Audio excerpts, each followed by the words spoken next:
burned out? Is your career no longer feeding you?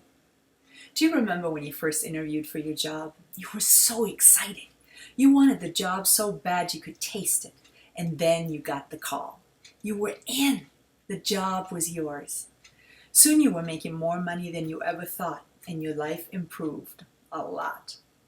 You no longer bought your clothes at the discount store. You could afford labels now. And let's face it, they fit a lot better than the cheap stuff. You bought the fancy car and finally a house in the right zip code. Often it was the thing that kept you going when you were burning the candle at both ends, wasn't it? One thing you didn't notice as your lifestyle improved was the noose around your neck that got tighter and tighter. There was no way to tell in the beginning, but by the time you realized it, it was too late. You were hooked on the fancy lifestyle.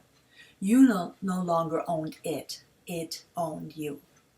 And now you're dancing as fast as you can and you're getting tired. So what can you do when you're burnt out but you're nowhere near retirement? It's time to get real. The reason you're burnt out is because you have not been getting fed from within. You have not aligned with your authentic self. You were not put on this earth to bag the most toys and then die. There's a little bit more to you than that. You are a magnificent being with a toolbox of gifts and talents and strengths that you were meant to use to express a unique purpose. You were meant to give your gifts in a way that only you can. Your happiness does not lie in outer things. It comes from being who you really are. The one thing you've been ignoring while you were busy chasing the lifestyle. Not once did you ask whether you were really being you. Authenticity seemed a luxury reserved for children. Not once did you follow your bliss when it was the only reason you were born. So what can you do now to follow your bliss? Pull out a piece of paper and write down what you truly love doing. Write down the things that feed you. Those are the gifts you were meant to use. Most likely you can't even remember what those things were now.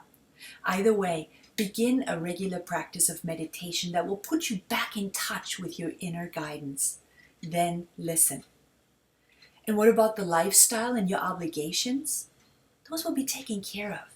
Wealth is an attitude, really more than anything. And it has very little to do with working hard.